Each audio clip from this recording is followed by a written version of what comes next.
Daniel Archer sat in the corner booth of the Riverside Cafe, checking his watch for the third time. 35 minutes late. The coffee in front of him had gone cold. At 38, he'd sworn off blind dates.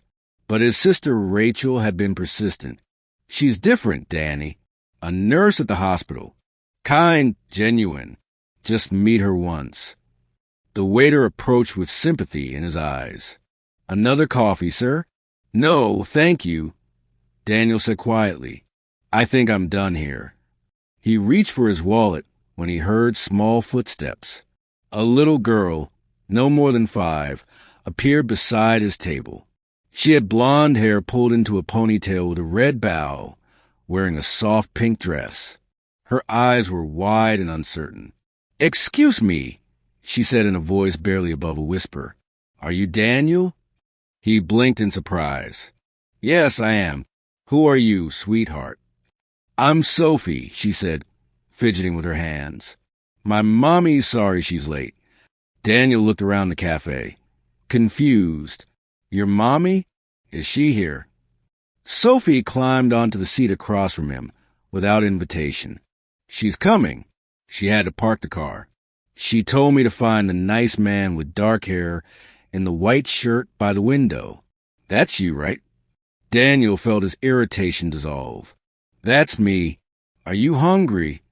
Sophie nodded eagerly. Mommy said I could order pancakes if you were still here. She was worried you'd leave. Well, I'm still here, Daniel said, signaling the waiter. Let's get you those pancakes.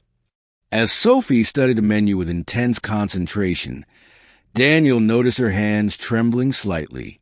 This child had been sent ahead as an ambassador, a peace offering. What kind of mother does that? He wondered, but without judgment. Life had taught him that everyone had their reasons. The door chimed. A woman rushed in, her nurse's scrubs partially visible under a cardigan she'd thrown on. Her hair was hastily tied back, and exhaustion lined her face. She was in her early 30s, and when she saw Sophie, relief flooded her features. Sophie, baby, she said, hurrying over. Then she turned to Daniel. I'm so sorry. I'm Melissa. Melissa Chun. I know I'm terribly late, and this is the worst first impression, and... Sit down, Daniel said gently. Breathe. Your daughter already ordered pancakes. Melissa collapsed into booth, looking like she might cry. Sophie reached across and patted her mother's hand. It's okay, Mommy. Daniel's nice. I don't know where to start, Melissa said. My shift at the hospital ran over. There was an emergency with a patient. Then my babysitter canceled at the last minute.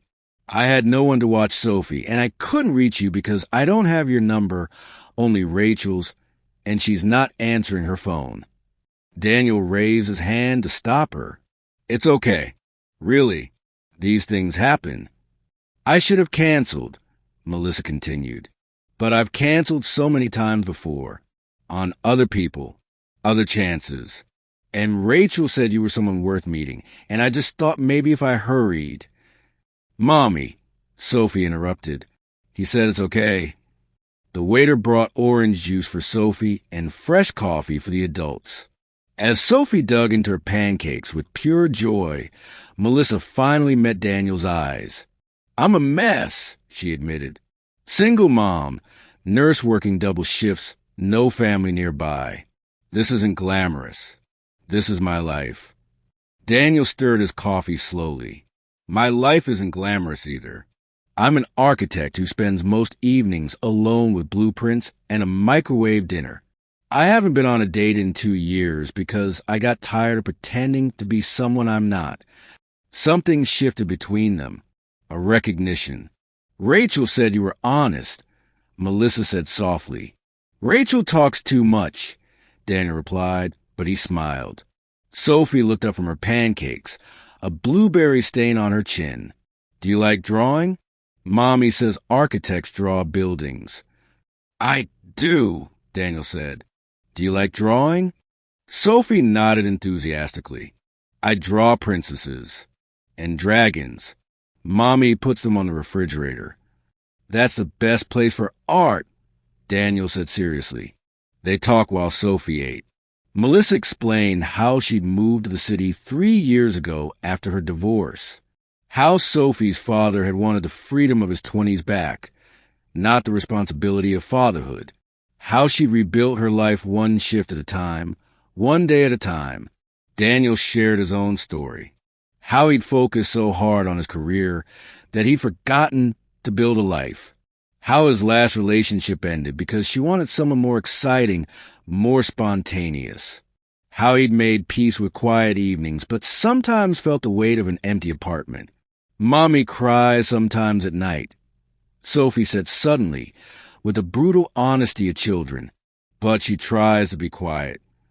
Melissa's face flushed. Sophie, it's okay to cry, Daniel said, looking at Melissa. It means you're human. Melissa's eyes glistened. I'm sorry. This is not how dates are supposed to go. How are they supposed to go? Daniel asked. I don't know. With both people pretending to be perfect? Telling impressive stories?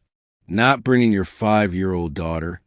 That sounds exhausting, Daniel said. This is better. Sophie had finished her pancakes and was growing restless. Daniel noticed her eyeing the small sketch pad he always carried. He pulled it out along with a pencil. Want to draw me a dragon? He asked. Sophie's face lit up. As she drew with fierce concentration, Daniel and Melissa talked more. About small things. About big things. About how hard it is to start over. About how lonely strength can feel. An hour passed, then another. The cafe began to empty as the dinner crowd thinned. Sophie had filled several pages with drawings, each one explained in elaborate detail. We should go, Melissa finally said. You've been more than patient. I'm not being patient, Daniel said. I'm enjoying this.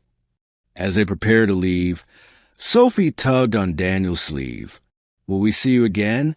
Melissa started to apologize, but Daniel knelt down to Sophie's level.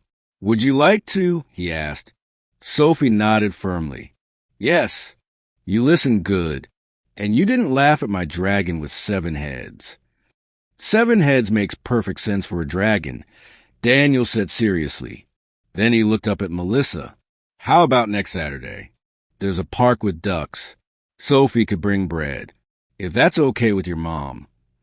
Melissa's voice was thick with emotion. That would be lovely. As they walked out together, Sophie between them holding both their hands, Daniel thought about all the perfect dates he'd been on. Polished conversations in expensive restaurants. Carefully curated impressions. None of them had led anywhere real. This chaos, this honest mess of meeting, felt like the most real thing he'd experienced in years. 3 months later, Daniel sat in that same cafe, in that same booth. Sophie was drawing while Melissa leaned against his shoulder, exhausted from a long shift, but smiling. I'm glad you waited that day, Melissa said softly. I'm glad Sophie found me, Daniel replied. Sophie looked up from her drawing. Mommy says you're her answer prayer. Daniel felt his throat tighten. He'd spent so long thinking love had to look a certain way. Perfect timing. Perfect circumstances. Perfect people. But real love showed up late, apologetic and messy. Real love came with a 5-year-old ambassador and cold coffee and brutal honesty.